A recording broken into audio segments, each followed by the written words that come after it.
Post-Millennial reports Kamala adopts another Trump policy, pledges hundreds of millions to build the wall. I told you she was going to do this. Bravo to you. This debate is going to be hilarious. So Trump's agreed to the debate. What's it going to be? They're going to be like former President Trump. You would like to build a wall. And Kamala goes, I want to build a wall. I'm building a wall. And then Trump's going to be like, okay. I'm doing that too. And then she'll be way shorter. She'll be like, me too. That's why she wanted to sit down at a desk. Do you think they'll give her like, either extra high heels or like some telephone books to stand on or something? This is interesting because I wonder if they are going to request like something to level. So that, I think they want her to look shorter. Like, if someone on their campaign is smart enough to be like, no, you want to be shorter because if Trump look seems like at the all underdog. aggressive, Yeah. then everyone's going to be like, oh, he can't be mean to ladies. That's He not can't nice. be mean to that little girl on the stage. That little girl, that was me. Yeah.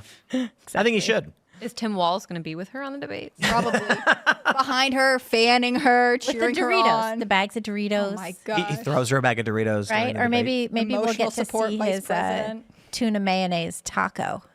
I'm just surprised, honestly, that, because usually Democrats are that's one of their big issues, right? To demonize Republicans is with immigration. So why do you think she's now responding to pressure on this issue? Because black community members in Chicago were screaming, we are being replaced.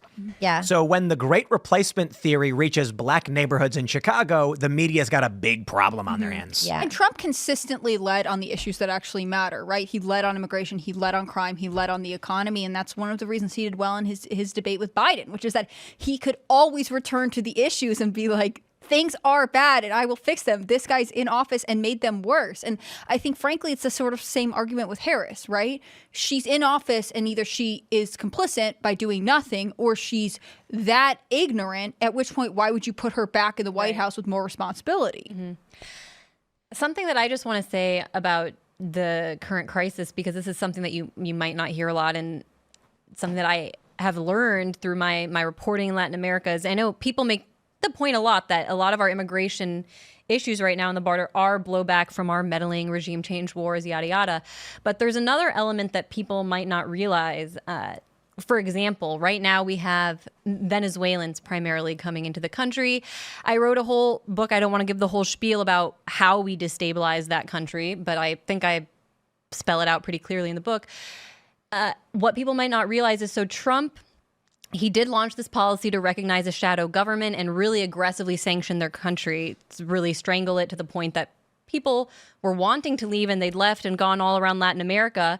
It wasn't until Biden came in and agreed to grant Venezuelans temporary protected status that they actually started coming to the United States, because that's pretty much a green light. You can work before you have a green card and all these you get special treatment. It's like wet foot, dry foot that we had for Cubans.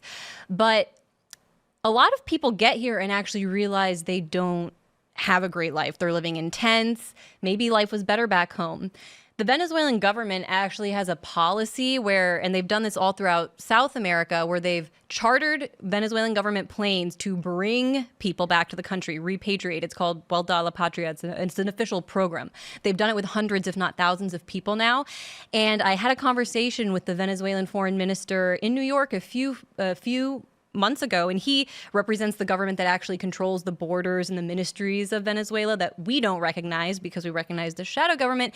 And he said they want to do that with the United States. They've reached out. They've even tried to work with the UN to start to try and see if there are any Venezuelans who want to go back.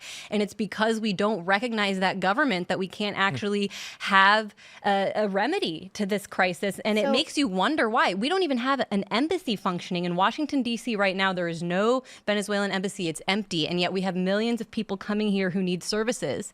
So it's just an example of how this is an issue that gets weaponized by both parties, but it seems in some ways there could be a solution, like not destroying countries and then having relations with them.